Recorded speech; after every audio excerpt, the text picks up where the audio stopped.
Hi, this is Dr. Anna Baranowski, and I'm very fortunate to have Dr. Leslie Korn, who's written a remarkable book called Nutrition Essential for Mental Health, a complete guide to the food-mood connection.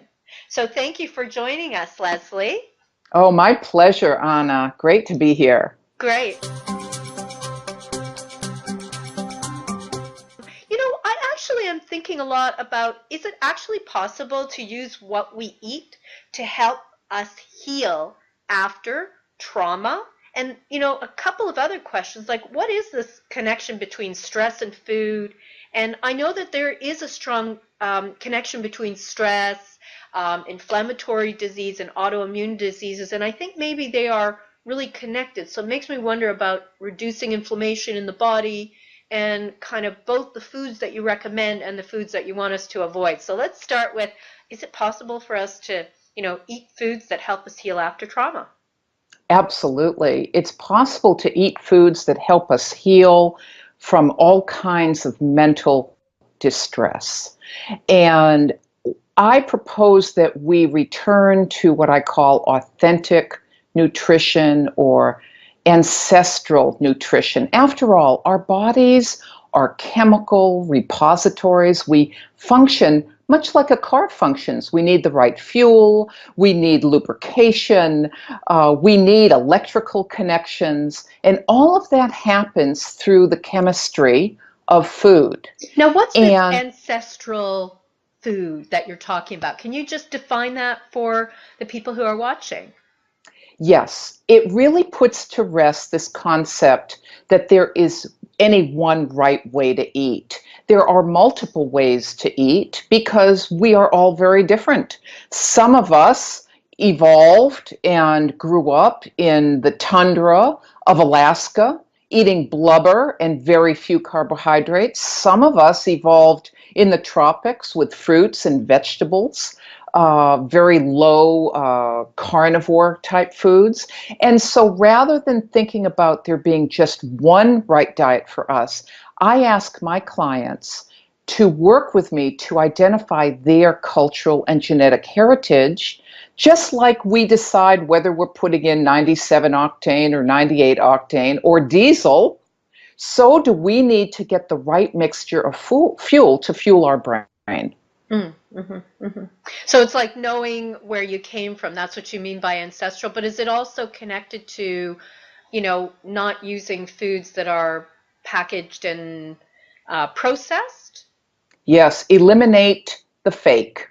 Oh, okay, great. So many processed foods have ingredients that really cause inflammation. And you mentioned earlier about inflammation. We know that is the underlying cause of depression. We know that depression is not a dis-ease of imbalanced neurotransmitters, though imbalanced neurotransmitters do co-occur. That's not where it begins. It begins with inflammatory process in the body, and that begins with stress. Why? Because if we are chronically stressed, our natural healing chemicals cannot eliminate the inflammation in our bodies. And we slowly develop depression, which, as you know, co-occurs with pain in many of our patients. Mm-hmm. Mm-hmm.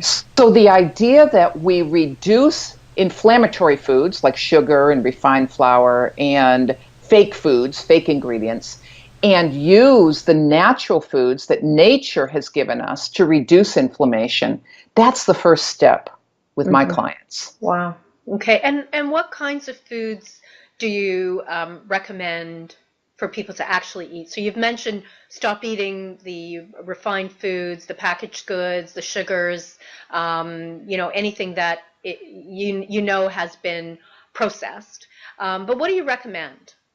Well, there are a variety of wonderful foods. I start with my clients with good quality fats because there's been so much negative talk and myths that persist about fats being dangerous, and yet our brain is 70% fat. Our brain is made up of cholesterol. If we don't have enough fat, good quality fat like butter, olive oil, fish fats, seafood fats, seaweed fats. If we don't, from fats from nuts, we find good quality fats in every culture throughout the world.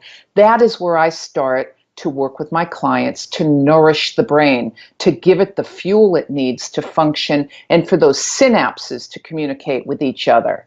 I think And the it's so interesting that you say, like foods like butter. I always thought that butter was wonderful, but there's been so much talk about people using margarine and other things that are really, they're not natural source. So I just think it's so easy to go down that road and not be informed. Well, there's been a lot of propaganda, and without going into the history of it, we know that there is a lot of promotion by multinational companies, and I call this nutrition trauma. Trauma doesn't just exist with individuals, as whole societies were traumatized by the introduction of fake foods into our environment, and then we're propagandized into believing these stories. And so we know that if we look at our ancestors, they didn't have heart disease, they didn't have cancer, they didn't have diabetes type 2 from eating the natural fats in the environment. And so we don't need to necessarily memorize the science, but we can look to ancestral traditions to understand what kept our ancestors healthy. And so things like butter and olive oil, there's a lot of very good scientific research and empirical research from the indigenous traditions. Beautiful. So, if somebody was going to, start to make a change in their lives and, start with a really good diet, breakfast, lunch, and dinner, what would be something that you would recommend in terms of foods that would help support somebody who's experienced significant stress? Oh, I have a handful of priority foods I would suggest. Eggs, for example. Farm fresh eggs are an ideal food. They're rich in protein. They support acetylcholine in the brain, which helps memory, which is very good for trauma and depression, as well as cognitive health. I love all the berries. If you look throughout the world, most cultures have berries or foods along the red purple spectrum. Up in the Northeast United States and Canada and the Northwest and up into British Columbia and Alaska, you'll see lots of the blue, red berries and foods. Even south in Mexico, we have Jamaica. So look to the colors of the rainbow and choose a selection of these foods. So I love eggs. I love healthy fats. And the wonderful thing about it, Anna, is that we're not asking people to sacrifice. We're just asking people to improve the quality of what they're using. And my other favorite food for people to begin using is fermented foods, foods like sauerkraut, and getting a good quality sauerkraut so that we support the natural bacteria in the colon.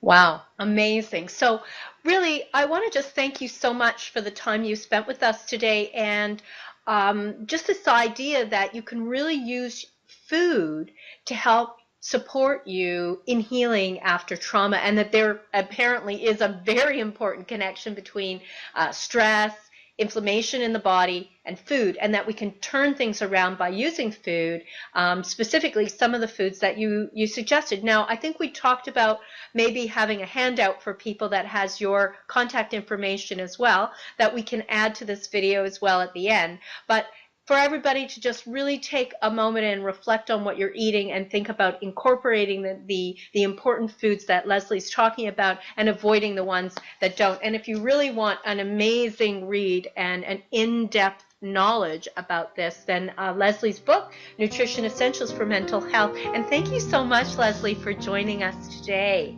My pleasure, Anna. For more Ask Dr. Anna videos and information about post-traumatic growth and recovery, subscribe and like our YouTube videos at What is PTSD, or join us at previous video episodes in our playlist, Ask Dr. Anna from the Traumatology Institute team.